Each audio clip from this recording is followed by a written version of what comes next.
โอเคสบายดีทุกคนเนาะสบายดีตอนค่ำของวันที่19เนาะวันพฤหัสเดือน6เอ่อตอนนี้มันมีเสียงรบกวนบ่ทุกคนลองเช็คให้หน่อยยินเสียงพัดลมบ่ได้ยินอยู่แต่เสียงค่อยๆจ้ะก็บ่ได้ถึงขั้นว่ารบกวนเนาะหรือว่าจั่งใดโดยบ่ได้รบกวนโอเคโอ้เจ็บปวดปิดพัดลมให้เลย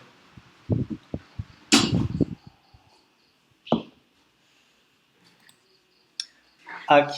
เนาะเดี๋ยวเรามาเริ่มกันเลยเนาะคือบทเรียนของมื้อนี้ก็สิต่อมาจากมื้อวานเนาะซึ่งบางคนที่ว่าบ่ได้เข้าตั้งแต่มื้อวานก็อาจจะงงๆแหน่น้อยหนึ่งเนาะคือเมื่อวานนี้เราเรียนถึงเรื่องของพื้นฐานเนาะพื้นฐานแล้วก็เรียนถึงเรื่องของเทียงเทียนอืมแล้วหลังจากที่ว่าเรารู้ถึงเรื่องของเทียงเทียนเรียบร้อยแล้วเนาะขั้นตอนต่อไปที่ว่าเราจะใช้ในการเฮ็ดก็คือว่าเราจะต้องได้ประยุกต์ใช้กับเรื่องของรูปแบบตลาดนำอีกเนาะ เรื่องของแนวรับแนวต้านนำอีกซึ่งมื้อนี้เราจะต่อกันก็คือว่าเจาะลึกในเรื่องของรูปแบบตลาดเนาะแล้วก็เรื่องของแนวรับแนวต้านแนวรับแนวต้านแล้วก็แม่นหยังอีกเดี๋ยวเบิ่งอีกน้อยหนึงเนาะมีเรื่องใดในเกาะแป๊บหนึงอืมแล้วก็โอเคมันจะมีประมาณนี้เนาะบ่ได้มีหยังหลาย คือมื้อนี้อาจจะบ่ได้เรียนยาวเนาะเพราะว่าเรื่องของรูปแบบตลาดและก็แนวรับแนวต้านนี่มันก็บ่ได้มีหยังที่ว่าซับซ้อนหลายเนาะซึ่งเราจะมาเริ่มกันเลยเนาะคือรูปแบบของตลาดหรือว่า market structure ที่เขาเจ้ามักเอิ้นกันหั้นนะถ้าว่าสิอธิบายแบบง่ายๆเนาะก็สิมีอยู่ประมาณนี้เนาะก็สิมีทั้งเทรนด์แล้วก็รูปแบบที่ว่าบ่เป็นเทรนด์เทรนด์ก็สิมีเทรนด์ขาขึ้นแล้วก็เทรนด์ขาลงเนาะส่วนรูปแบบที่บ่เป็นเทรนด์ก็สิมี อ่าออกข้างเนาะหรือว่าที่เขาเจ้าเอ่ยว่าไซด์เวย์นั่นเองอันนี้จะเป็นรูปแบบของตลาดโดยรวมเนาะแล้วบัดนี้เนาะหลายคนเนาะอาจจะฮู้ว่ารูปแบบของตลาดนี่มันมีประมาณนี้เนาะแต่ว่าคำถามคือว่าเราจะฮู้ได้ไดว่าตอนนั้นนี่เราอ่ากำลังเบิ่งตลาดเป็นในรูปแบบใดหรือว่ากำตลาดนี่มันกำลังเกิดอยู่ในรูปแบบใดเนาะฉะนั้นแล้วการที่ว่าเราจะเทรดได้ เราจะการที่เราจะได้เปรียบในตลาดก็คือว่าเราต้องได้รู้ละเอียดว่าตอนนี้นี่ว่ามันเป็นเทรนด์ขาลงตอนนี้มันเป็นเทรนด์ขาขึ้นบ่หรือตอนนี้มันเป็นไซด์เวย์บ่ฉะนั้นแล้วเราจะต้องมีวิธีในการเบิ่งมันเนาะโอเคเดี๋ยวเราไปต่อกันเลยอืมคือรูปแบบของตลาดนี่นะเราจะมาเจาะลึกถึงในเรื่องของขาขึ้นก่อนเนาะขาขึ้นนี่ก็คือเราสังเกตง่ายๆว่ามันจะยกโลและหาที่สูงขึ้นเนาะคือ อ๋อเนาะเดี๋ยวแต้มให้ทุกคนเลยบ่แป๊บนึงนะเดี๋ยวแต้มให้ทุกคนเลย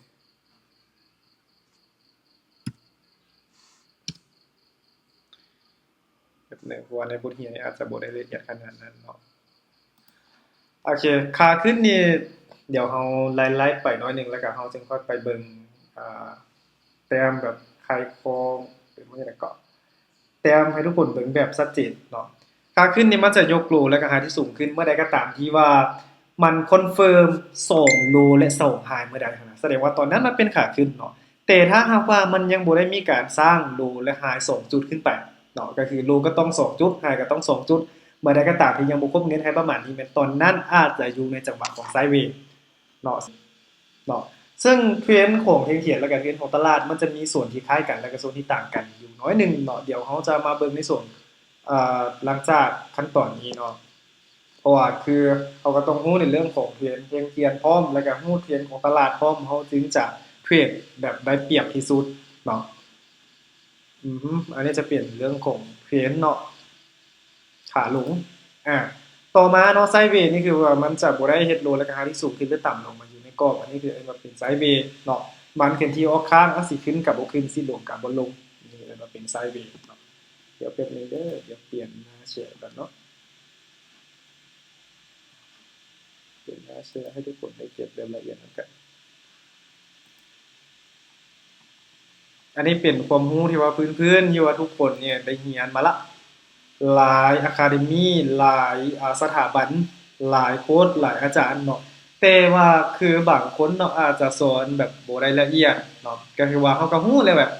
ตอนนี้นี่บ่แม่นตอนนี้เนาะคือโดยรวมในโครงสร้างตลาดนี่มันมีขาขึ้นขาลงแล้วก็ไซด์เวย์เขาก็รู้ว่ามันมีโดยรวมประมาณนี้แล้วถ้าว่าเขาสิเจาะลึกกว่านั้นเดี๋ยวก็ต้องรู้ละเอียดว่าถ้าสมมุติว่ามันเปลี่ยนโครงสร้างนี่มันจะเฮ็ดแนวใดเนาะเดี๋ยวแป๊บนึงเนาะแป๊บนึงเด้อแป๊บนึงกำลังเข้าหน้าแชร์ให้ดูหน่อยเนาะรอท้ายกันหน่อยหนึงเด้อ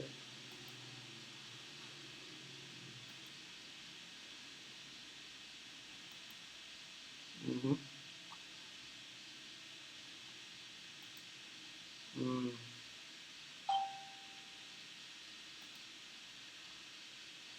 โอเคเนาะเดี๋ยวรอแป๊บนึงของอย่างอื่นอีกหน่อยหนึ่ง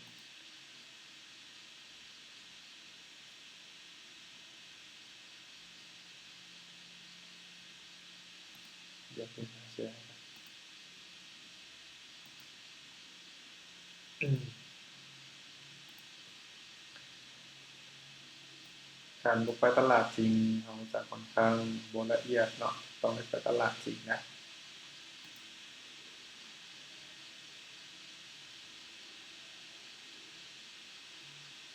ดีแท้มันอยากให้ทุกคนเนี่ยจดเนาะถ้าเป็นไปได้ถ้าสะดวกนะจดไว้ก็ดีเนาะ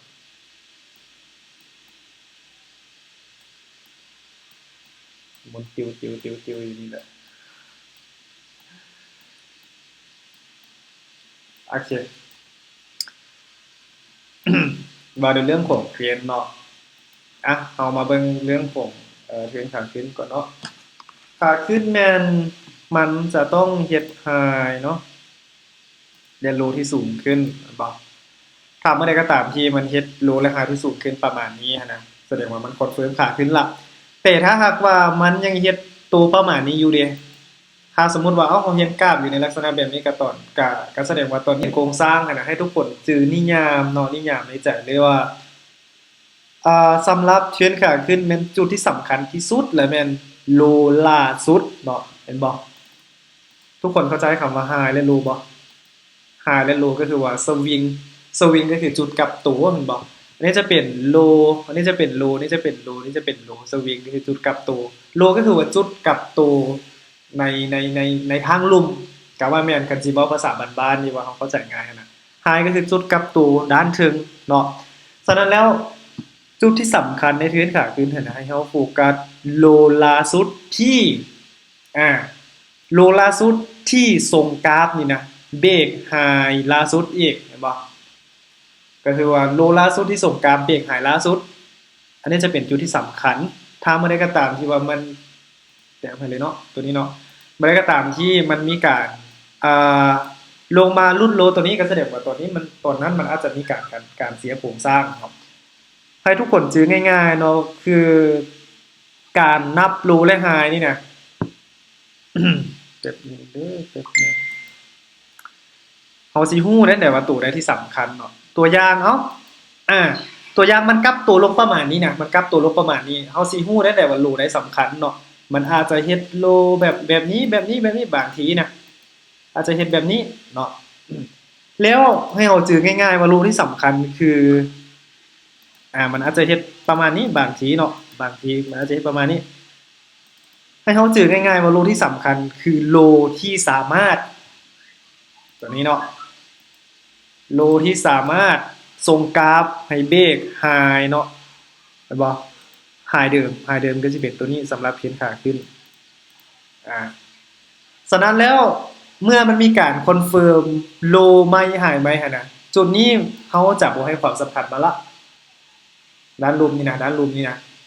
เขาก็อาจจะมองข้ามแล้วก็มาโฟกัสโลใหม่อยู่นี่เนาะแล้วมันจะถ้ามันจะขึ้นต่อขนาดมันจะเฮ็ดโลและไฮที่สูงขึ้นเรื่อยๆประมาณนี้นะบ่ฉะนั้นแล้วถ้าเมื่อใดก็ตามที่มีการเปลี่ยนโครงสร้างหั่นน่ะเนาะอันนี้จะเป็นโลที่สำคัญไหมล่ะเมื่อใดก็ตามที่มีการเปลี่ยนโครงสร้างตัวอย่างว่ามันลงมาเนาะมันลงมาจวดหลุดตัวนี้ ก็แสดงว่าตัวนี้มันเสียโครงสร้างกันเป็นขาขึ้นละฉะนั้นแล้วถ้าหากว่าเราที่ว่าตามซื้อขึ้นไปนะเราจะหยุดซื้อเลยทันทีเนาะอาจจะเปลี่ยนมุมมองเปลี่ยนฝั่งที่ว่าเราควรโฟกัสเนาะคือบางคนเนาะบางท้ายมันลงมาแล้วก็หลุดรูที่สำคัญแล้วก็ซื้ออีกสินะที่จริงแล้วถ้ามันหลุดรูที่สำคัญก็แสดงว่ามันเสียโครงสร้างซึ่งมันเสียโครงสร้างโครงขาขึ้นมันจะอยู่ในโครงสร้างใดเนาะคำถามคือมันจะอยู่ในโครงสร้างใด หลังจากที่มันเสียโครงสร้างโครงการเป็นขาขึ้นนี่นะมันจะอยู่ในโครงสร้างโครงการเป็นขาลงหรือไซด์เวย์เนาะมันจะมีเพียงแต่2อย่างถ้ามันเสียโครงสร้างขาขึ้นมันจะเป็นขาลงหรือไซด์เวย์บ่อ่ะบางครั้งเนาะมันอาจจะเป็นประมาณนี้ อาจจะเป็นประมาณนี้อ่าโอเคแล้วเมื่อใดก็ตามที่มีการคอนเฟิร์มไฮและโลที่ต่ำลง2จุดขึ้นไปหั่นน่ะตัวนี้เนาะเขาจะเบิ่งจากนี้บ่ถ้ามีการคอนเฟิร์มเดี๋ยวอันนี้จะเป็นไฮคือว่าจุดสูงสุดของราคาเนี่ยจุดสูงสุดที่ต่ำลงบ่เขาจะเอิ้นว่าไฮ lower high สำหรับ สำหรับเทรนขาลงเนาะไฮแล้วก็ lower high lower high แล้วก็ lower low lower low ก็คือว่าจุดต่ำสุดที่ต่ำกว่าเนาะอันนี้คือจุดสูงสุดที่ต่ำกว่าเดี๋ยวถ้าลักษณะแบบนี้แมนก็แสดงว่าตัวนี้มันเป็นขาลงที่สมบูรณ์ละฉะนั้นแล้วการเป็นขาลงเนาะก็คือว่าเฮาก็เปลี่ยนฟังโฟกัสเนาะคือตะกี้แม่นเฮาโฟกัสโลแม่นบ่ขาขึ้นแต่ในเรื่องของขาลงแม่นเฮาจะโฟกัสไฮเนาะเดี๋ยวเฮาลบตัวนี้ก่อนก็ได้เพื่อบ่ให้ทุกคนหลายตาอันนี้เป็นสิ่งที่สำคัญด้วยในการที่ว่าฮู้โครงสร้างแบบนี้หั่นน่ะก็เจ้าเอิ้นว่านำเจ้าตลาดได้แม่นบ่การเทียบตามเจ้าตลาดเพราะว่าเจ้าตลาดมีสิทธิ์ในการที่จะขับเคลื่อนกราฟแม่นบ่และนอกเหนือจากเจ้าตลาดได้เป็นไผเนี่ยเฮาก็ขับเคลื่อนได้ถ้าเฮามีกฎเงินมหาศาลบ่แต่คำถามคือเฮาบ่ได้มีกฎเงินมหาศาลขนาดนั้นเฮาเทียบตามกราฟมันจะดีกว่าการที่จะบังคับกราฟ คือขาลงเนาะฮะเดี๋ยวลบตัวนี้ก่อนแป๊บนึงอ่าขาลงเด้อตัวนี้จะเป็นขาลงเนาะขาลงแม่นมันจะเฮ็ดโลแล้วก็เดี๋ยวจือง่ายๆเนาะมันจะเฮ็ดโลและหาที่ต่ำลงแล้วจุดที่ว่าเฮาควรให้ความสำคัญที่สุดก็สิเป็นไฮล่าสุดเนาะ อ่าการเบิ่งไฮล่าสุดนี่เนี่ยเฮาควรเบิ่งแบบใดเนาะเพราะว่าบางคนก็งงหั่นน่ะก็บ่ฮู้ว่าเอ้าไฮตัวใดสำคัญโลตัวใดสำคัญคือที่เว้ากันเมื่อกี้เนาะขาขึ้นแม่นโลล่าสุดที่ส่งกราฟไปเบี่ยงหาล่าสุดเนาะส่วนขาลงก็เป็นตัวอย่างเนาะตัวอย่างว่าตัวนี้เป็นโลใหม่ที่ว่ามันสร้างขึ้นมาเนาะก็คือว่าจุดต่ำสุดที่มันกลับตัวหั่นน่ะมันสร้างจุดต่ำสุดแหลมๆแล้วมันกลับตัวขึ้นไปเนาะกลับตัวขึ้นไปประมาณนี้มันอาจจะกลับตัวเป็นแบบนี้บ่สินะบางครั้งน่ะมันจะเป็นแบบนี้บ่อ่าแล้วการลงมาก็มันจะเป็นแบบนี้เนาะเมื่อมันเป็นแบบนี้หั่นน่ะจะเฮ็ดให้ทุกคนงงเนาะคันมันลงจวดมาแบบยาวๆเลยก็บ่ได้งงดอกเมื่อมันเป็นแบบนี้จะเฮ็ดให้ทุกคนงงฉะนั้นแล้วให้ทุกคนจือง่ายๆเนาะว่าไฮได้ที่สำคัญในขาลงก็คือว่าไฮล่าสุดที่ส่งกราฟเบรก โลล่าสุดเนาะโลล่าสุดก็สิเป็นจุดนี้โลที่สำคัญอยู่หั่นน่ะเมื่อมันเบรกนี่ก็แสดงว่ามันคอนเฟิร์มเทรนละเนาะไฮก็คือว่าจะเป็นจุดนี้บ่บางคนเนาะถ้าว่าบ่ได้เข้าใจหั่นน่ะอาจจะเบิ่งเอ้าอันนี้บ่วะอันนี้บ่วะอันนี้บ่วะอันนี้บ่วะอันนี้บ่วะสิเนี่ยอาฉะนั้นแล้วเนาะ จุดนี้เป็นจุดที่สำคัญในขาลงแต่ว่าถ้ามันมีการเปลี่ยนโครงสร้างเลยถ้ามันมีการเปลี่ยนโครงสร้างมันจะขึ้นมาหลุดเนาะหลุดตัวนี้ฉะนั้นแล้วเมื่อมันเปลี่ยนโครงสร้างกันเป็นขาลงเดมันจะตกอยู่ในโครงสร้างใดเนาะคือมันจะบ่ได้นอกเหนือจาก3รูปแบบก็คือว่าหลุดขาลงก็จะอยู่ขาขึ้นหลุดขาขึ้นก็จะอยู่ขาลงหรือหลุดขาลงก็จะอยู่ไซด์เวย์หลุดไซด์เวย์ก็อยู่ขาขึ้นหรือขาลงมันจะเป็นประมาณนี้เมื่อมันหลุดรูปแบบโครงการเป็นเอ่อ ขาลงเนาะบางทีเนาะมันอาจจะเป็นประมาณนี้ตอนนี้แม่นหลายคนอาจจะบายเอสว่ามันจะขึ้นเนาะแต่ที่จริงแล้วก็ถ้ามันบ่ได้มีการคอนเฟิร์มชัดเจนก็บ่ได้อยู่ในช่วงของการเป็นขึ้นเนาะบางทีมันอาจจะขึ้นฮอดประมาณนี้เกียร์มันสิขึ้นให้เฮาแบบชัดเจนแล้วน่ะมันก็ลงมาแล้วก็ลงมาแบบนี้เมื่อมันเป็นลักษณะแบบนี้นะ เมื่อกราฟเฮ็ดสูงแบบนี้เมื่อใดก็แสดงว่าตอนนี้มันเปลี่ยนไซด์เวย์ละเนาะไซด์เวย์มันให้เฮาเบิ่งเนาะว่ามันจะค่อนข้างอยู่ในกรอบเนาะมันบ่ได้เฮ็ดไฮแล้วก็โลที่สูงขึ้นหรือต่ำลงแม่นบ่มันจะอยู่ในกรอบฉะนั้นแล้ว การเฮ็ดในตลาดไซด์เวย์มันเฮาต้องควรระวังเนาะจะเอิ้นบ่จะเอิ้นว่าจังได๋ก็จะค่อนข้างง่ายถ้าว่ามันเป็นไซด์เวย์กรอบกว้างๆหน่อยนึงหันน่ะ หลายคนเนาะอาจจะสอนแนวรับแนวต้านเฉพาะรูปแบบของไซด์เวย์เท่านั้นเนาะซึ่งเฮ็ดให้เฮานี่บ่เข้าใจถึงว่าจังได๋ก็บ่เข้าใจลึกถ้ากรณีว่าเฮาบ่ได้รู้ถึงเรื่องเกณฑ์ที่ชัดเจนเนาะ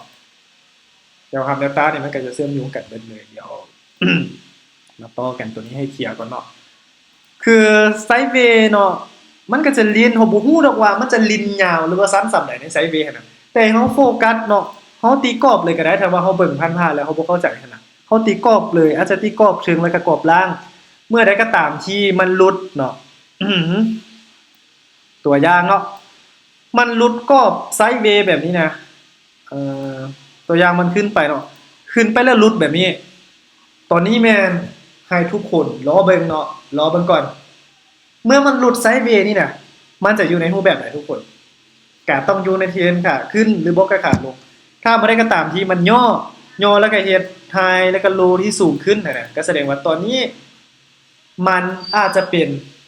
มันเป็นขาขึ้นล่ะฉะนั้นแล้วการเป็นขาขึ้นแม่นมันจะเฮาก็ต้องโฟกัสบายเนาะโฟกัสบายขึ้นไปฮะ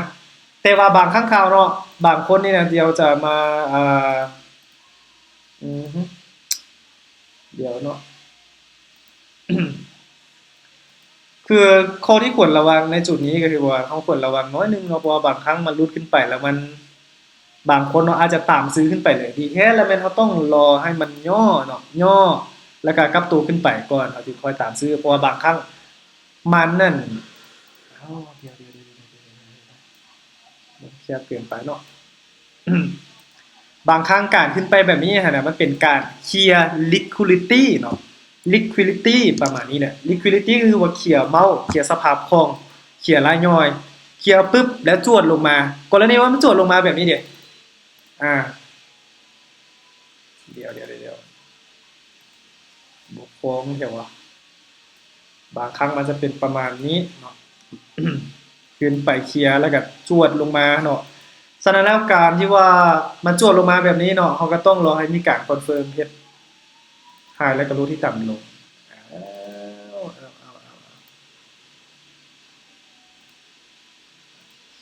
แป๊บนึงเด้อเ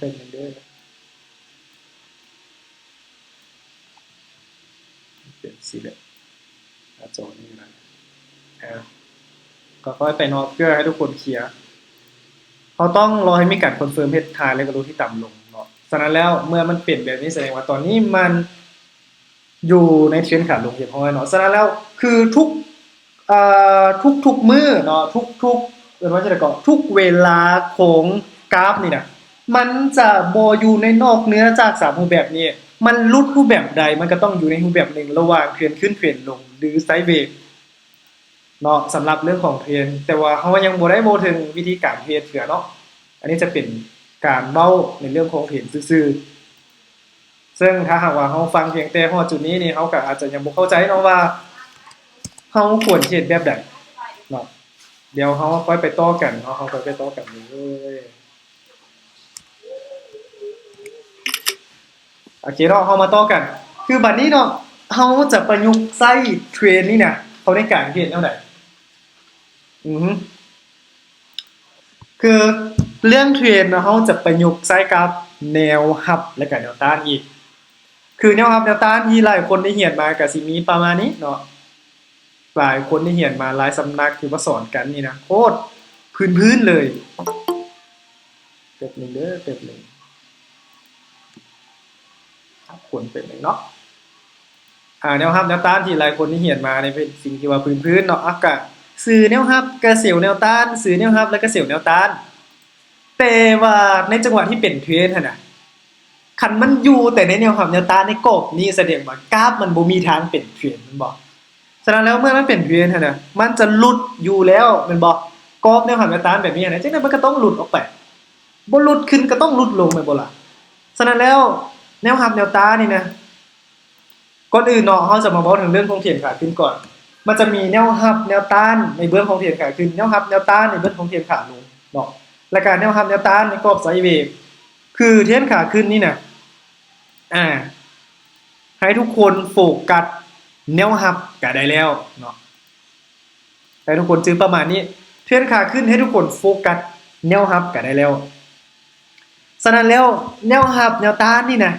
แนวรับของเถียงขาขึ้นนี่มันจะอยู่ในโซนไหนเนาะสาเหตุที่บ่อยากให้ทุกคนโฟกัสแนวต้านนี่นะก็ย้อนว่ามันเป็นเทรนขาขึ้นเพราะว่าเทรนขาขึ้นนี่มันจะทะลุขึ้นบ่คือจุดนี้เนาะตัวอย่างเนาะบางคนอาจจะคิดว่าเอ้าจุดนี้มันเป็นแนวต้านได้มันย่อลงมาฮอดนี้เซลล์ละแม่เซลล์แม่แต่ถ้ามันเป็นเทรนขาขึ้นนะมันจะหลุดขึ้นไปฉะนั้นแล้วเทรนขาขึ้นบ่ให้ทุกคนเบิ่งแนวต้านเนาะเบิ่งแนวรับอย่างเดียวก็พอแล้วแม่นบ่ล่ะแนวรับมันจะอยู่โซนไหนแนวรับคือมันจะอยู่2จุดเนาะแนวรับที่สำคัญก็คือว่าไฮล่าสุดที่มันทะลุขึ้นไป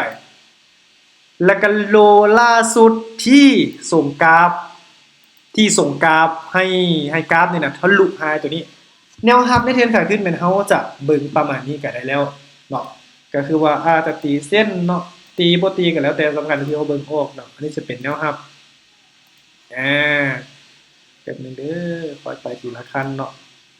เรียนแบบนี้นี่ทุกคนละเอียดได้นี่คลิกเข้าบ่ได้ว่ะได้ละ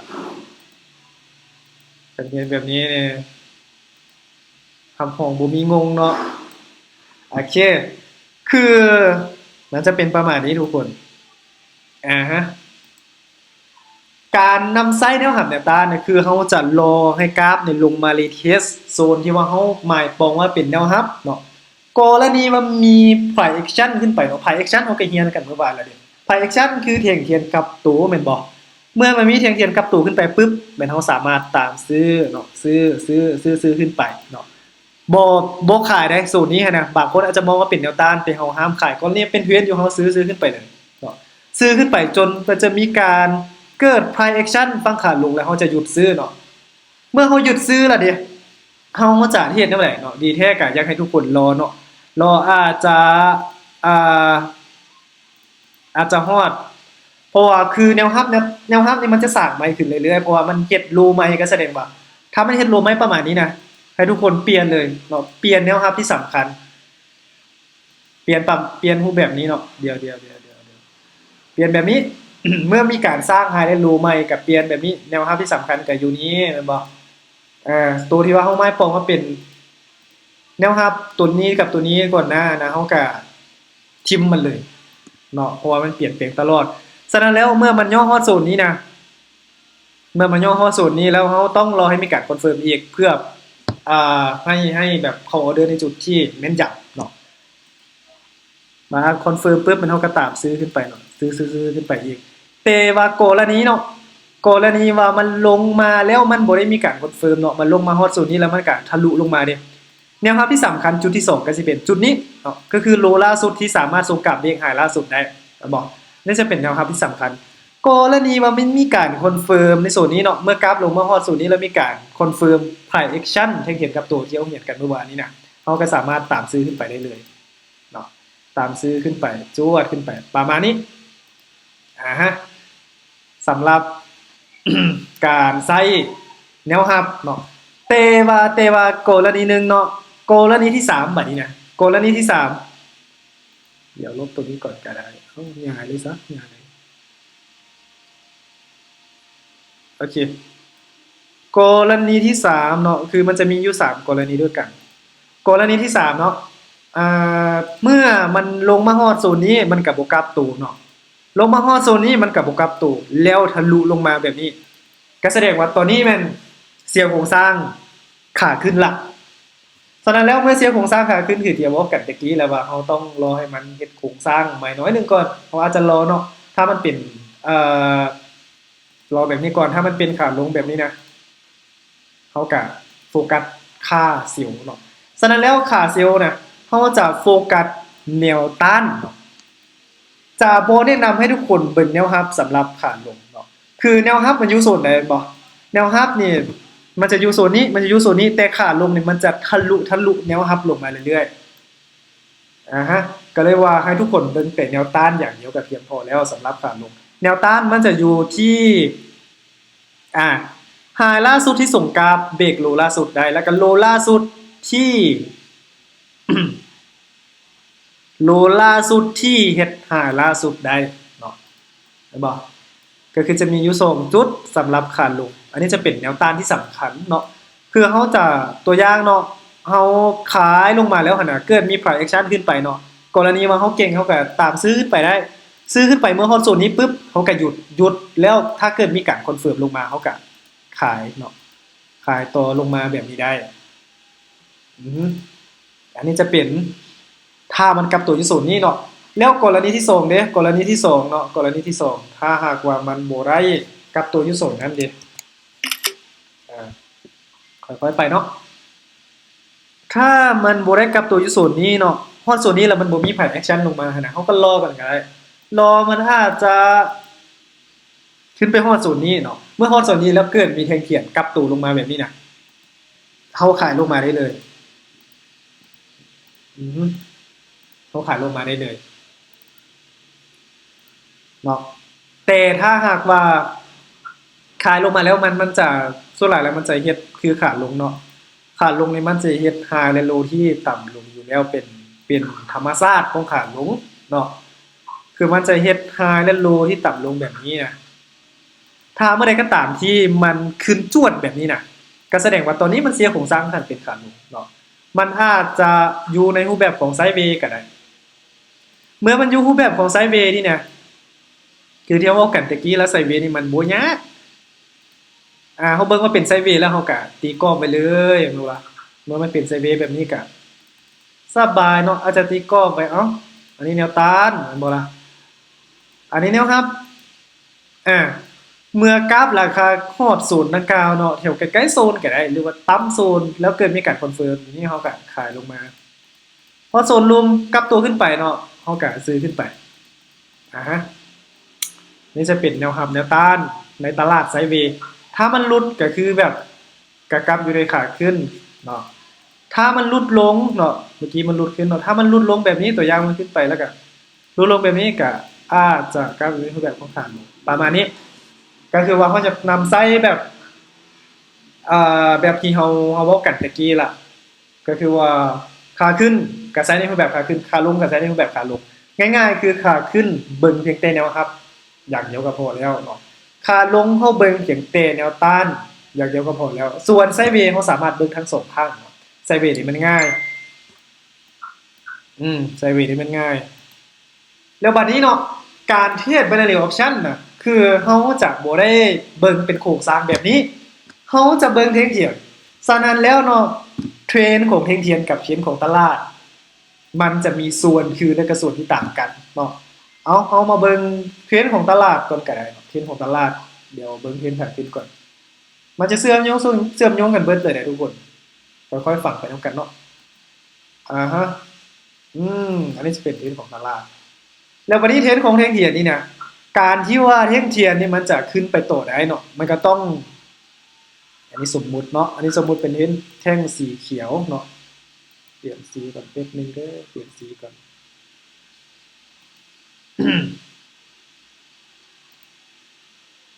นี่คือบ่เขียวมันคือบ่แจ้งจักหน่อยว่ะแจ้งว่าสมมุติว่ามันเป็นนี่จะเป็นเทรนด์ของเท่งเทียนเนาะการที่ว่าเท่งเทียนมันจะขึ้นไปต่อได้หั่นน่ะมันต้องเคารพราคาต่ำสุดของเท่งก่อนหน้าเนาะคือราคาต่ำสุดของเท่งก่อนหน้าเดี๋ยวเฮาเบิ่งเท่งปัจจุบันก็ได้เท่งปัจจุบันราคาต่ำสุดก็สิเป็นจุดนี้แม่นบ่ล่ะถ้ามันสิขึ้นไปต่อได้หั่นน่ะส่วนหลายแล้วประมาณ 80% เนาะมันจะบ่สามารถลงมาต่ำกว่าราคาต่ำสุดของเท่งก่อนหน้าแม่นบ่ล่ะมันจึงสามารถขึ้นไปต่อได้เมื่อใดก็ตามที่ว่ามันลงมาแบบนี้นะตัวอย่างเนาะมันลงมาลุดราคาต่ำสุดก็แสดงว่าตอนนี้มันเสียการเป็นเทรนด์เที่ยงละแม่นบ่ล่ะคันสิตีกันก็มีส่วนที่ว่าคือกันจังได๋ก็คือว่าคือกัน ตีนย่อยๆมันจะเป็นประมาณนี้คันว่าตีนย่อยๆนะมันเป็นเทรนด์ของตลาดคือกันเลยบ่ล่ะถ้ามันเสียโครงสร้างแบบนี้ปึ๊บเนาะมันจวดลงมาก็แสดงว่าเด้ถ้าเฮาสิตีนะมันก็เสียอยู่นี่ตัวอันนี้จะเป็นจุดประคองเทรนด์ของเฮงเทียนถ้าเป็นโครงสร้างของตลาดกรอบใหญ่อันนี้ก็จะเป็นจุดประคองเทรนด์โค้งขาขึ้นแม่นบ่ล่ะฉะนั้นแล้วจังหวะที่ว่ามันลงมาแบบนี้หั่นน่ะส่วนหลายมันจะเป็นแท่งแดงเนาะแท่งแดงคือถ้ามันเกิดมีแบบนี้นะตัวอย่างเขาตามซื้อขึ้นไปอยู่หั่นน่ะถ้ามันเกิดมีแบบนี้ถ้าเฮาบ่ได้เก่งขนาดนั้นเฮาก็อาจจะรอเนาะเฮาต้องเบิ่งว่าตอนนั้นนี่มันเทรนด์ของตลาดมันเป็นเทรนด์ใดตัวอย่างเทรนด์ของตลาดถ้ามันเป็นเทรนด์ขาขึ้นนี่น่ะเฮาจะซื้อๆๆถ้าเกิดมีการพักตัวแบบนี้แม่นเฮาจะรอก่อนเนาะรอก่อนเพราะว่าพักตัวมันจะพักตัวเพียงแต่น้อยเดียวพักตัวน้อยเดียวแล้วมันจึงจะพุ่งขึ้นไปเองฉะนั้นแล้วถ้าเฮาบ่เก่งแม่นเฮาจะต้องรอเพื่อให้มีการเสียโครงสร้างโครงการเป็นเทรนด์ขาลงนี่น่ะแล้วเกิดมีแท่งเขียวยาวแบบนี้แม่นบ่ล่ะเกิดมีแท่งเขียวยาวแบบนี้แสดงว่าตอนนี้ถ้าเบิ่งในมุมของเทรนด์ของตลาดมันคล้ายๆกันเนาะเมื่อเกิดมีแบบนี้เขาก็สามารถตามซื้อขึ้นไปได้เลยเพราะว่ามันเสียเทรนด์ขาลงมาดิซื้อขึ้นไปได้นี่จะเป็นเมื่อมันขึ้นอยู่แบบนี้ก็แสดงว่าตอนนี้มันก็เป็นเทรนด์ของเทรนด์ขาขึ้นเนาะเทรนด์ของเทรนด์ขาขึ้นถ้ามันเป็นแบบนี้อยู่เขาสามารถตามซื้อได้เสมอประยุกต์กับเทรนด์ของตลาดเนาะประยุกต์กับเทรนด์ของตลาดตามซื้อได้เสมอแล้วเขาจะเบิ่งแนวรับหรือแนวต้านด้านซ้ายมือแนวต้านที่จริงก็บ่อยากให้ทุกคนโฟกัสดอกเนาะหลักๆก็คือว่าโฟกัสแท่งเทียนพวกนี้แหละถ้ามันจวดลงมาแบบนี้นะตัวอย่างเขาซื้อขึ้นไปแล้วมันจวดลงมาแบบนี้ก็หยุดแม่นบ่ล่ะหยุดซื้อแล้วก็ลองเบิ่งว่าเอ้าตอนนี้วอลุ่มฝั่งเซลล์นี่มาหลายบ่เฮาอยากขายก็ขายได้ทำเป็นเทรนนี้จังได๋เฮาก็ขายได้อยู่แล้วถ้าเป็นเทรนที่สวยงามยกเว้นเสียจากว่าตัวอย่างเนาะเดี๋ยวขอลบตัวนี้ก่อนซะลบตัวนี้ก่อน ที่เราเว้ากันตะกี้เนาะแนวต้านนี่เนี่ยมันจะอยู่จุดนี้เนาะเดี๋ยวแนวต้านนี่มันจะอยู่แป๊บนึงย้ายเส้นตัวนี้ก่อนมันจะอยู่จุดนี้จุดหนึ่งเนาะก็คือว่าไฮล่าสุดที่เห็นโลล่าสุดได้บ่กรณีแท่งเทียนนี่ครับมันจะอยู่บ่แม่นแนวต้านแนวรับต่อมันจะอยู่จุดนี้จุดหนึ่งแล้วตัวอย่างเนาะตัวอย่างเขาขายลงมาฮอดศูนย์นี้นะเขาก็หยุดแล้วถ้ามันมีการกลืนกินขึ้นไปนี่เขาก็ตามซื้อขึ้นไปเนาะแต่ว่ากรณีที่ว่าฮอดศูนย์นี้แล้วมันบ่ได้ขึ้นไปนะมันจะลงเนาะลงมาฮอดศูนย์ลุมบางทีเนาะซึ่งสิ่งที่ว่าอยากให้ทุกคนโฟกัสเนาะบางทีเนี่ยมันจะเป็นแท่งเขียวน้อยๆประมาณนี้เดี๋ยวเปลี่ยนสีก่อนเนาะมันลงมาหลายแล้วมันจะเป็นแท่งเขียวคือการที่เป็นแท่งเขียวนี่นะบ่อยากให้ทุกคนตามซื้อดอกเพราะว่าจุดที่สำคัญคือต้องเป็นราคาสูงสุดของแท่งแดงก่อนหน้าเนาะเดี๋ยวพาริซ่าอันนี้จะเป็นจุดที่สำคัญตราบใดก็ตามที่มันบ่ได้ขึ้นยาวแบบนี้นะเขาบ่ฝ่าวซื้อดอกมันกำลังเป็นเทรนด์ขาลงอยู่เพียงแต่ว่ามันพักตัวเนื่องจากว่ามีกลุ่มคนนึงปิดกำไรมีกลุ่มคนนึงปิดกำไรปึ๊บแล้วแท่งเขียวเนี่ยมันจะพักตัวประมาณนี้แม่นบ่ล่ะฉะนั้นแล้วเฮาจะรออีกตัวอย่างว่ามันลงมาแบบนี้อยู่เฮาก็ขายเนาะเดี๋ยวขอตีโซนนี้เบิ่งก่อนเนาะแนวรับลงมาฮอดแนวรับละตัวอย่างเนาะห้ามทะลุได้ ลงมาฮอดแนวรับแล้วพุ่งขึ้นไปเป็นเขียวแบบนี้นะตอนนี้แม่นเฮาสามารถตามซื้อขึ้นไปเนาะตอนนี้เฮาสามารถตามซื้อขึ้นไปจะเป็นประมาณนี้ แล้วอีกกรณีนึงแบบนี้นะมันจะเชื่อมโยงกันเดี๋ยวเมื่อกี้แหละจะเก็บให้ทุกคนได้ละเอียดเหมือนกัน เป็นอย่างเด้อเป็นทุกคนเนาะ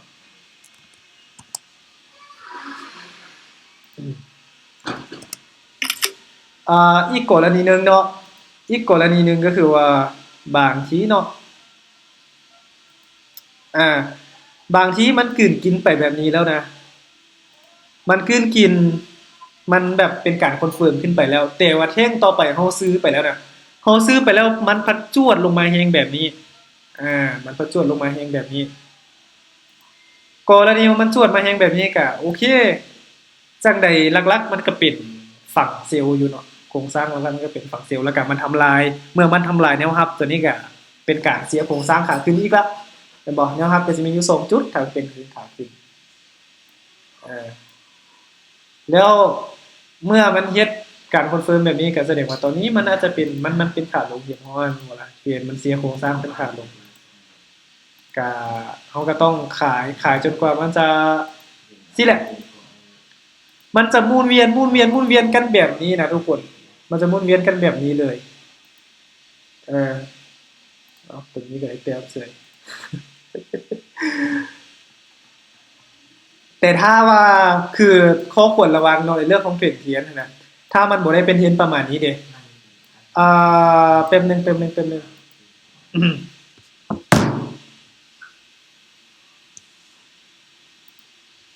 ถ้ามันบ่ได้เป็นเทรนแบบนี้นะ บางทีมันจะเป็นประมาณนี้ตอนนี้สมมุติว่าเป็นสีแดงซะเนาะสีเขียวซะก็ใส่เวน้อยๆเนาะก็ใส่เวน้อยๆมันอาจจะเป็นตัวอย่างอันนี้มันขึ้นละแต่เทงนี้มันก็พันลงมันก็พันลงเป็นแดงเนาะลงเป็นแดงซ้ำเดี๋ยวแต้มสีซะให้ทุกคนเอค่อยๆแต้มเนาะ ตลาดเนี่ยจะเป็นตลาดตัวจริงมันจะลิ้นแบบนี้นะคือจะแต้มให้ทุกคนเก็ตภาพที่ชัดเจนเป็นแดงเป็นเขียวเนาะแล้วก็เป็นแดงอีกเด้แล้วก็เป็นเขียวอีกมันบ่ได้เลือกทิศทางใดหนึ่งนะถ้ามันเป็นแบบไอ้สัตว์ขออภัยทุกคนถ้ามันอยู่ในกรอบแบบนี้เนี่ยก็แสดงว่าตอนนี้มันเป็นไซด์เวย์ของเฮงเทียนแต่มันบ่ได้เป็นไซด์เวย์ของตลาดเนาะไซด์เวย์ของเฮงเทียนฉะนั้นแล้วในการเทรดแบบนี้ให้ทุกคนหลีกเลี่ยงเนาะทุกคนเทรดนี่เนี่ยทุกคนเบิ่งตามหลักการจังใดกับพวกเขาบ่เข้าท่าอยู่ละทุกคนวิเคราะห์นะบางทีนะที่เขียวออกแดงวิเคราะห์แดงออกเขียวเพราะมันอยู่ในกรอบของไซด์เวย์เด้ถ้าเขาอยากเทรดเขาเบิ่งเม็ดซีก็ได้เนาะเพราะกระดานเทรดบางคือกระดาษที่ว่าเขาเทรดนี่มันจะมีเม็ดซีเนาะเขาเบิ่งเม็ดซีแล้วก็เทรดตามเม็ดซีก็ได้เขาก็ตีกรอบไซด์เวย์แบบประมาณนี้ก็ได้แม่นบ่ล่ะ ตีกรอบไซด์เวย์ประมาณนี้ก็ได้เมื่อมันหลุดกรอบเนาะเมื่อมันหลุดกรอบแล้วเป็นเพนงามๆอะนะตัวอย่างมันขึ้นไปแบบนี้เอาเป็นสีแดงอีกเนาะสีเขียวก็ตัวอย่างมันขึ้นไปแบบนี้เนาะมันหลุดกรอบแล้วเด้แล้วมันเป็นแบบนี้ขึ้นไปก็โอเคตามซื้อขึ้นไปละตอนนี้มันหลุดกรอบซื้อขึ้นไปประมาณซื้อได้เรื่อยๆนะโดยอาจารย์ขอถามโดยถามเลยอันหน้าจอน้องเบิ่งคืออันค้างอยู่นี่ค้างว่ะของน้องเบิ่งแม่มันเลื่อนเมาส์เป็นจังหวะอ๋อน่าจะเป็นนำคอมที่ว่ามันร้อนติบอกของมันร้อนแล้วบวกกับเน็ตอยากอื่นๆน้อยนึงก็บ่แน่ใจคือกันเวลาเราใส่โดนๆหั่นน่ะมันจะร้อนเลยอาจารย์แต่ก็พอเข้าใจบ่ก็พอแบบจับใจความได้บ่ก็พอเข้าใจน้องถ้าเข้ามาน้องลงเป็นนำอาจารย์เรียนมาเพราะว่าคือแบบนี้เนี่ยคือแบบนี้กะเว้าเลยถ้าว่ามีคนแบบสอนบ่แบบนี้นะมีแต่น้อยส่วนหลายเขาบ่ได้สอนแบบเจาะลึกละเอียดแบบนี้แท้ๆส่วนหลายก็สิสอนแบบพื้นๆเนาะรูปแบบแห่งเทียนตัวอย่างมาอ่าว่าจังได๋ก็ส่วนขายแบบนี้นะที่จริงมันขัดกับหลักการรูปแบบนั้นมันเป็นเพียงแต่ความบังเอิญซื่อๆมันขัดกับหลักการตัวอย่างเขาเจ้าเทียบแบบนั้นแหมตัวอย่างว่ามันขึ้น3แท่งแล้วเจ้าขายนี่นะอัตราการชนะถามว่าวินบ่วินแต่น้อยที่สุดเลย มันเป็นเพียงแต่ความบังเอิญซื่อๆแล้วแบบว่าบางคนเนาะจะจับจุดนั้นว่าแบบเบิ่งจากอดีตที่ผ่านมาแล้วก็เบิ่งว่าจุดนี้เราสามารถสอนได้แล้วก็เอามาสอนได้ที่จริงแล้วมันโคตรมันบ่ได้มีหยังที่ว่าเป็นว่าจังได๋ก็เดี๋ยวกำลังเคลียร์โทรศัพท์หน่อยนึงอ่ามันบ่ได้มี เงื่อนไขที่ว่าจะเฮ็ดให้มันเกิดลักษณะแบบนั้นมันเป็นด้วยความบังเอิญบางทีก็ขึ้นไป3 4 5 6 7แท่งก็มีสินะแล้วถ้าว่าเราเข้าใจเนาะคือหลักๆก่อนอื่นในการเฮ็ดครั้งนึงหั่นน่ะให้เฮาเนาะให้เฮาเบิ่งในเรื่องของโครงสร้างว่าเป็นเทรนขาขึ้นหรือขาลงบ่ต่อมาก็ให้เบิ่งในเรื่องของเทียงเทียนว่ามันเป็นเทรนของเทียงเทียนบ่เบิ่งประมาณนี้ก็ได้แล้วก็เฮ็ดได้เลยแต่ว่าเดี๋ยวจะมาย้ำคืนอีกน้อยนึงเนาะอ่าข้อมูลที่ว่าเราจะมาเอามาสอนน้อยนึงเนาะข้อมูลของมื้ออื่นบางทีนะคือเฮาเว้ากันบางทีแม่นหลักๆแม่นโซนนี้ที่ว่าเฮาให้ความสำคัญอ้าวใครแต่งกินอีกล่ะสร้างบักใหญ่แท้เสียงคือดังแท้อ่าคือบางครั้งนะเป็นหยังมันคือบ่กลับตัวอยู่นี้แม่นบ่ล่ะเป็นหยังคือมันบ่กลับตัวอยู่นี้บางครั้งมันจะเป็นประมาณนี้เพราะว่ามันจะนอกเหนือจากเรื่องของแนวหับแนวต้านบางครั้งมันจะกลับตัวอยู่นี้ก็มีหรือบางครั้งมันก็กลับตัวอยู่นี้ก็มีบางครั้งมันก็กลับตัวอยู่นี้ก็มีอ่าอันนี้จะเป็นสิ่งที่ว่าเราต้องเข้าใจอีกเรื่องพวกนี้มันจะนอกเหนือจากแนวหับแนวต้านละมันจะเป็นเรื่องของโซนที่สำคัญนี่มันจะมีโซนใดเนี่ยเนาะอันนี้จะเป็นบทเรียนของมื้ออื่นก็บ่ได้มีหยังหลายเนาะก็จะมีพวก demand supply เนาะ order block FVG zone ก็จะมีอยู่4 5อย่างแล้วก็จะมีพวก liquidity เนาะ liquidity มันค่อนข้างลึกเนาะบางคนอาจจะงง liquidity คือถ้าหากว่าใครที่ว่าเทรด binary มันบ่เคยเรียนเรื่องพวกนี้จักเทื่อถ้าว่าคนที่ว่าบ่เคยเทรด forex บ่เคยเทรดพวก feature spot น่ะจะบ่ได้มีการสอนเรื่องพวกนี้เด็ดขาดจะสอนสูงสุดก็demand supply ประมาณนี้โซนหลายได้สูงสุดมันจะมีประมาณแบบอาจารย์10คนนี่จะมีอยู่บ่คนนึงที่มาสอนเรื่องโซนแบบ order block FVG พวก liquidity พวกนี้เนี่ย binary option ในโซนหลายก็คือเว้ากันตะกี้แล้วตัวอย่างว่าเป็น3แดงกับโซนขายเป็น3แดงกับโซนซื้อเด้อเป็น3เขียวกับโซนขายมันก็จะสอนกันแบบนี้แล้วเป็นสิแหละหรือบอกก็เบิ่งเปอร์เซ็นต์ตัวนี้เด้อที่จริงแล้วมันคือทุกอย่างอินดิเคเตอร์เนี่ยมันเคลื่อนที่ตามโครงสร้างทุกคนเชื่อบ่ว่าการที่ว่า MACD หรือว่า RSI การที่ว่ามันจะตัดขึ้นไปนะแท่งเทียนมันขึ้นไปก่อนแล้วแม่นบ่ล่ะแท่งเทียนมันขึ้นไปก่อนแล้วมันถึงตัดขึ้นไปนะบ่แม่นว่าเส้นตัดก่อนแล้วแท่งเทียนมันจึงไปมันบ่แม่นสถานะอินดิเคเตอร์ทุกอย่างบ่ว่าจะเป็นพวก MACD RSI หรือตัว4วัตต์ใดๆก็แล้วแต่มันล้วนแล้วแต่เกิดหลังกราฟเกิดหลังแท่งเทียนเสมอฉะนั้นแล้วถ้าเขาเข้าใจเรื่องของกราฟแล้วเข้าใจเรื่องของแท่งเทียนแม่นเขาบ่จำเป็นต้องเบิ่งพวกอินดิเคเตอร์คือนนนี่นะเทียบกับเปาแหละเทียบกับเปาโดยบ่ค่อยได้ใช้พวกอินดิเคเตอร์นู่นนี่นั่นดอกเดี๋ยว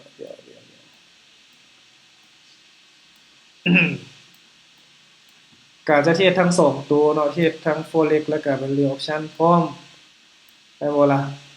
คืออันนี้จะเป็นเดี๋ยวจะมาไฮไลท์ตัวนี้เนาะตัวอย่างมันจะต้องกลับตัวอยู่นี้แม่นบ่นี่จะเป็น FVG zone ล่ะนะ FVG zone ละอันนี้นะมันจึงกลับตัวขึ้นไปนะบางคนก็ขายลงมา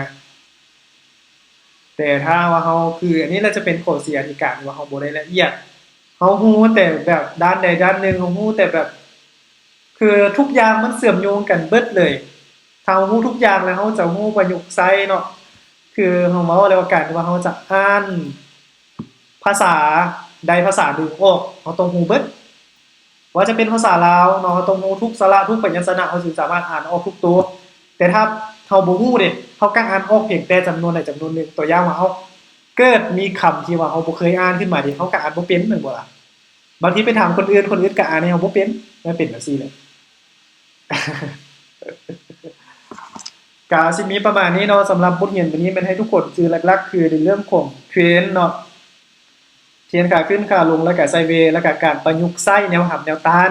เฮาต้องใส่แบบใดก็คือว่าที่โรงเรียนก็ที่ว่าต้องใส่ตามเทรนด์บ่แม่นใส่แบบขายอยู่เทิงแล้วก็ซื้ออยู่รุมขายอยู่เทิงซื้ออยู่รุมมันบ่แม่นต้องใส่ตามเทรนด์สำหรับแนวรับแนวต้านเนาะแล้วก็ส่วนนี้ก็สิเป็นส่วนของการถามตอบเนาะ Q&A มีแต่ว่าให้ทุกคนคิดคำถามมา เดี๋ยวสิตอบให้ถ้าว่าตัวใดที่ว่าตอบบ่ได้ก็เป็นมื้ออื่นสิหาคำตอบให้ก็ได้ถามได้เลยทุกคนถามได้นะอาจารย์น้องก็ถามเด้อโดยอยากถามอันจุดกับตัวแทนเทียนอันเฮาเรียนเมื่อวานนี่เด้ออืมไพ่แอคชั่นเทียงเถียนกับตัวเนาะคือเทียงเถียนกับตัวนี่นะเทียงเถียนใดกันแล้วแต่ที่มันส่งสัญญาณซื้อหลายกว่าปกติหรือว่ามันส่งสัญญาณขายหลายกว่าปกติไม่เทียงเถียนกับตัวเบิดมันมีเป็นร้อยเป็นพันเป็นแบบมันมีหลายนะก็บ่ถึงกับว่าร้อยพันดอกมันมีแบบเป็น10รูปแบบก็แล้วแต่คนจะปรับใช้แต่ที่อยากจะแนะนำก็คือว่ารูปแบบที่1เนาะตัวอย่างกรณีว่ามันเอ่เดี๋ยวรูปแบบที่1เนาะตัวอย่างตัวนี้มันขึ้นไปอยู่มันขึ้นไปอยู่เนาะขึ้นไปประมาณนี้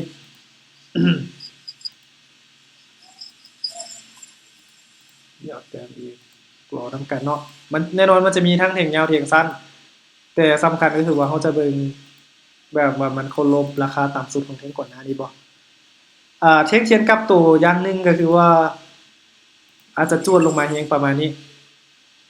ต้องเป็นสีแดงเนาะถ้ามันเป็นขาขึ้นเดียว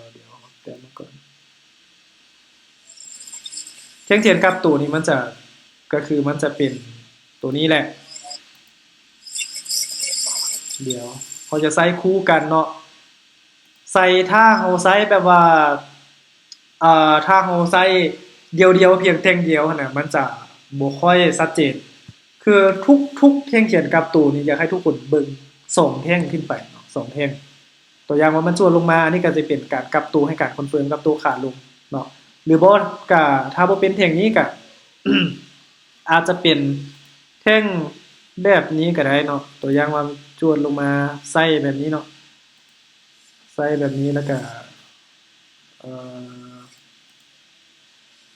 ไส้แบบนี้แล้วก็เนียน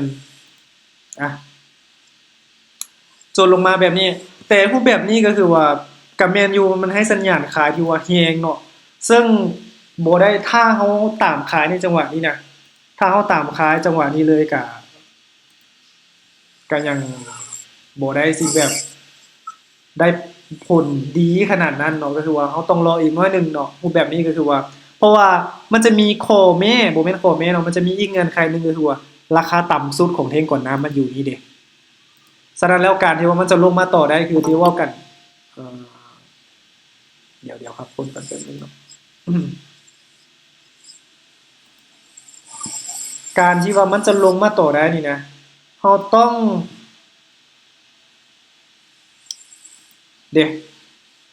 มันจะเป็นแบบนี้กันสิตีนะตีเทรนด์ของแท่งเทียนเนี่ยมันจะต้องตีแบบนี้เลยทุกคนเอาการที่มันจะลงมาต่อได้นะมันต้องทำลายราคาต่ำสุดของแท่งก่อนหน้าแม่นบ่ล่ะตัวนี้ฉะนั้นแล้วคือถ้ามันเป็นแบบนี้อยากให้ทุกคนรอเนาะรอก็คือว่ารอให้เกิดมีแท่งหนึ่งก่อนอาจจะลงมาน้อยหรือยาวก็แล้วแต่เมื่อเกิดมีแท่งหนึ่งก็คือว่าจุดที่สำคัญมันจะเปลี่ยนมาเป็นแท่งนี้เลยเห็นบ่ราคาต่ำสุดของตัวนี้หั้นนะจุดที่สำคัญมันจะเป็นก็แสดงว่าตอนนี้มันหลุดหลุดแล้วตอนนี้ก็แสดงว่ามันเป็นการคอนเฟิร์มกับตัวที่ไซด์เวย์ในคนเกือบ 100% ฮะหรือบ่ก็ถ้าบ่ได้เกิดมีรูปแบบนี้เนาะเฮาเว้ากันมันมี2รูปแบบล่ะถ้าบ่เกิดมีรูปแบบนี้ก็ตัวอย่างเนาะ มันก็สิเกิดอีกรูปแบบหนึ่งเนาะ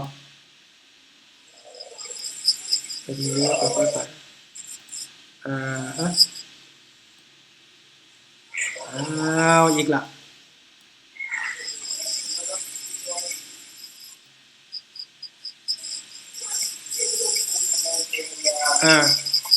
คือ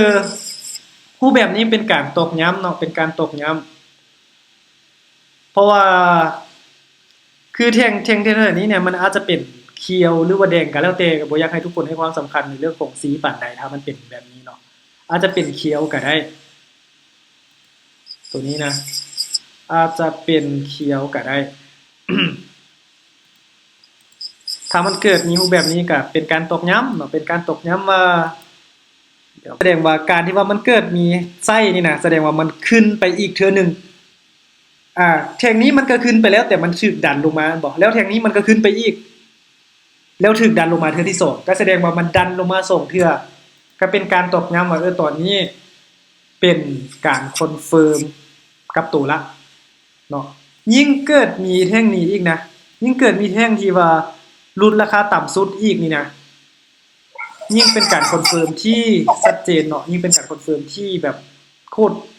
ตรแบบมั่นใจเลยได้แต่ต้องเป็นเทรนบ่แม่นไซด์เวย์เนาะอันนี้จะเป็นกรณีที่ว่ามันขึ้นแล้วก็กลับตัวลงแล้วกรณีที่ว่ามันลงแล้วกลับตัวขึ้นมันก็กลับปีนกันเอามันบ่ได้ยากกลับปีนกันเอาเท่านั้นเอง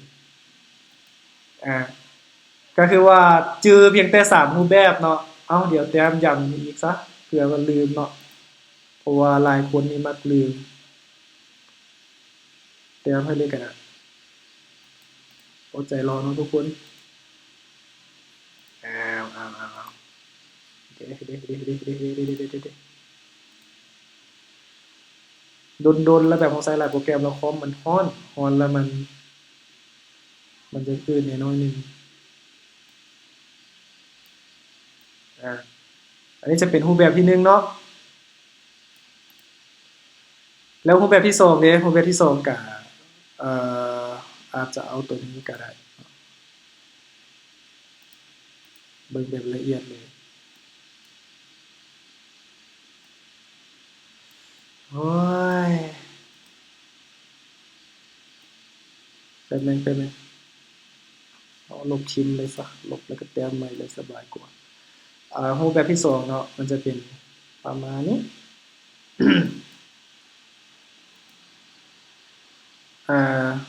ใส่มันอีกซะใส่มันอีกเนาะแล้วก็อันนี้จะเป็นตัวอย่างมันขึ้นแล้วมันกลับตัวลงนะแล้วรูปแบบที่3ก็เอาประมาณนี้ก็ได้ที่จริงทางโรงเรียนหลายที่นะก็จะสอนโคตรหลายเลยแต่บัดใช้งานตัวจริงมันใส่แต่น้อยเดียวเนาะก็เลยว่าบ่อยากให้ทุกคนเนี่ยเป็นว่าจังได๋ก็เรียนหลายแล้วมันสิงงไปจับเอาตัวที่มันได้ผลที่สุดแล้วก็แล้วรูปแบบนี้ก็สิประมาณนี้ต้องได้แต้มทีละตัวแล้วคันล็อกมันแฮงซ้ายอันนี้อาจจะเปลี่ยนเป็นอันนี้อาจจะเป็นสีเขียวก็ได้เนาะเปลี่ยนเป็นสีเขียวก็ได้ซะ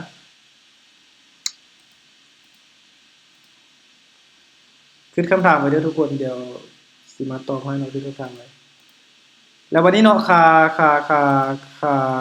ขึ้นเนาะตัวอย่างมันลงมาแล้วมีขาขึ้นเนี่ย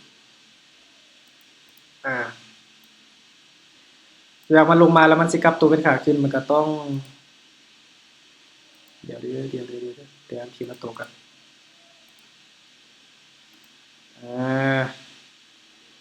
ละเอียดเลยแบบนี้นะ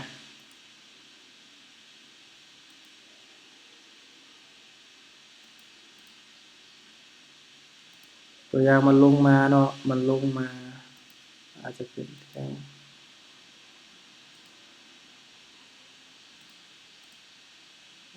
แท่งสีเหลืองเสยห้อยสัตว์ตัวนี้ก็อาจจะลงมาคือกันเนาะ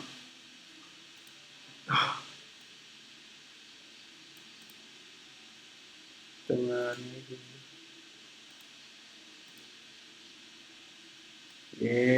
ตัวนี้นะ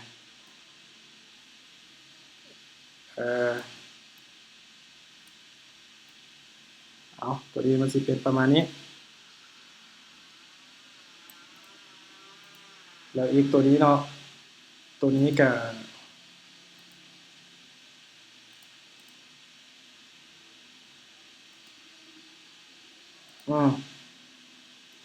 ชื่อไว้เนาะสำหรับถ่ายแอคชั่นมันจะเบิ่งประมาณนี้เลยก็ได้อันนี้จะเป็นตัวอย่างมันขึ้นแล้วก็เกิดมีแบบนี้มันแสดงว่ามันคอนเฟิร์มลงตัวอย่างนี้มันลงเกิดมีแบบนี้แสดงว่ามันคอนเฟิร์มขึ้นเนาะชื่อไว้ประมาณนี้บ่เบิ่งหลายก็ได้นะ มันจะอยู่รวมๆแล้วประมาณนี้แหละทุกคน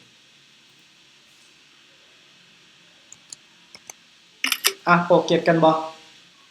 เก็บต่อไว้กันได้เนาะสำหรับฝ่ายแอคชั่นเอาคำถามอื่นมาบัดนี้นะคำถามอื่น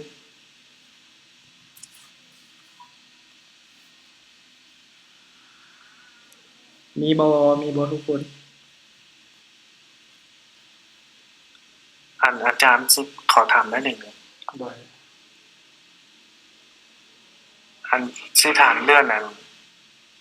ถ้าว่ามันเป็นไซด์เวย์นะอีกจันนาทีมันจึงเป็นขาขึ้นได้ ตัวนี้มันบ่มีตายตัวเนาะไซด์เวย์อย่างเดียวก็คือว่าโลเพราะว่าเขาต้องเข้าใจก่อนว่ากราฟนี่มันขับเคลื่อนด้วยอันใดเนาะปัจจัยอันใดที่ในการขับเคลื่อน คือการที่กราฟจะเคลื่อนที่ไปได้มันต้องเกิดจากการทุ่มเงินเนาะแล้วเงินนี่นะเงินนี่นะมันมาจากไผเนี่ยเงินมันจะมาจากนักลงทุนเนาะมาจากสถาบันการเงินมาจากนักลงทุนรายใหญ่มาจากนักลงทุนรายย่อยมาจากธนาคารที่เฮ็ดการซื้อขายทรัพย์สินนั้นๆเนาะฉะนั้นแล้วส่วนที่ว่ามันไซด์เวย์น่ะแสดงว่าตอนนั้นบ่ค่อยมีคนซื้อขายคนซื้อคนขายเนี่ยมันบ่ได้บาลานซ์กันตัวอย่างว่าอาจจะมีคนซื้อหรือว่าขายน้อยเนาะอาจจะมีพวกที่ว่ารายย่อยอ่าที่ว่าแบบซื้อๆขายๆกันเองคือการที่ว่าเป็นขาขึ้นนั่นน่ะแสดงว่าตอนนั้นนี่คนแบบซื้อขึ้นไปคำถามคือถ้าว่าเฮาสิเจาะลึกกันไปเป็นหยังซื้อแล้วมันจึงขึ้นแม่นบ่ล่ะตัวอย่างว่าสมเพียบง่ายๆเนาะเจ้าอยากได้ข้าวนี่น่ะเจ้าอยากได้ข้าวเอามากินหรือว่าอยากได้ข้าวเอามาขายเนาะแล้วถ้าเกิดว่ามีหลายคนที่ว่าอยากได้เขาคือเจ้าแม่นบ่ล่ะมีหลายคนที่ว่าอยากได้เขาคือกับเฮาเขาก็แบบมีการเมื่อเขามีน้อยแล้วอาจจะมีการเกราคากันเนาะจากโล10,000ก็เป็นโล11โล12โล13เจ้าซื้อโล13ข้อยอยากได้ข้อยซื้อโล14เลยสินะโล14,000เลยแล้วราคาเขามันก็ขึ้นไปเจ้าซื้อแพงก็จะขายให้เจ้าแพงกราฟมันก็เลยแบบเป็นแบบนี้เนาะแล้วการที่ว่าไซด์เวย์เนาะคือเฮาบ่ฮู้เนาะว่าสิไซด์เวย์ยาวประมาณใดเพราะว่าเฮาบ่ฮู้ว่าตอนใดนักลงทุนเขาเจ้าจึงสิเฮ็ดการซื้อหรือว่าขายหลายเนาะอันนั้นคือคำตอบที่ว่าเฮาบ่มีทางรู้ว่ามันสิไซด์เวย์ยาวหรือว่าน้อยส่ำใดฉะนั้นแล้วก็ต้องเบิ่งตัวจริงแบบนี้แต่รอไซด์เวย์ก็คือว่ารออย่างเดียวประมาณนี้มีอีกบ่แล้ว โอเคขออีกคำถามหนึงเนาะมีบ่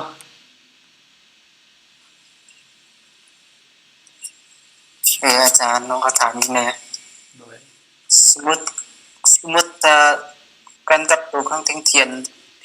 1แต่ว่ามันมีเขียวสั้นแล้วก็แดงยาวเฮาสิตามบายหรือว่าเซลล์เขียวสั้นแดงยาวโดย คือเขาเว้าหั่นแหละส่งแห้งแล้วก็ยาวลงมาเขาก็ต้องเซลล์ง่ายๆคือว่าถ้ามันมีแดงยาวลงมาก็คือว่าก็แสดงว่าแห้งขายมันก็ต้องหลายกว่าแห้งซื้ออยู่แล้วหลักๆก็คือว่าเขาอาจจะได้เซลล์หลายกว่าขายเซลล์หลายกว่าซื้อเนาะทั้งนี้ทั้งนั้นเขาต้องประยุกต์ใช้ในเรื่องของเทรนนำว่าเทรนขาขึ้นหรือขาลงบ่สินะโดยอืมขอบใจความก็สิมีประมาณนี้เนาะเพราะว่าก็โดนเติบละ ก็มีแต่ว่าให้ทุกคนนี่ลองไปฝึกใช้เนาะดีแท้ก็อยากให้คือตอนอาจารย์เรียนน่ะตอนนั้นแม่นการเรียนการสอนนี่โคตรจริงจังนะเฮ็ดเวียกบ้านคือกับเฮาไปโรงเรียนแม่นบ่ล่ะตัวอย่างบทเรียนมื้อนี้เฮาเรียนในเรื่องของเทรนเฮาเรียนในเรื่องของแนวรับแนวต้านเฮาก็เฮ็ดเวียกบ้านมาเลยเฮาก็ทดลองตลาดจริงเนาะหรือบ่ก็เฮ็ดเวียกบ้านอธิบายว่าแนวรับแนวต้านนี่มันเป็นแนวใดเนาะให้เฮาสามารถอธิบายให้คนอื่นเมื่อใดก็ตามที่เฮาสามารถอธิบายให้คนอื่นหั่นน่ะแสดงว่าตอนนั้นเฮาเข้าใจละเอียดแล้วถ้าเฮายังบ่สามารถอธิบายให้คนอื่นก็อาจจะก็เข้าใจแต่บ่ได้เข้าใจละเอียดมันเป็นแบบนั้นดีแท้ก็อยากให้ทุกคนนี่เฮ็ดเวียกบ้านเนาะก็สิมีประมาณนี้ทุกคนมีแต่ว่ามื้อหน้ามาเจอกันใหม่เนาะมื้อหน้าก็จะเป็นเรื่องของโซนกับเม็ดสีแม่นบ่วะ โซนกับเม็ดสีประมาณนี้นะจำเนี่ย เอามื้อนี้ก็คือแยกย้ายเนาะทุกคนเนาะประมาณนี้โอเคบ๊ายบายทุกคน บ๊ายบายขอบคุณอาจาร โอ ย์ เค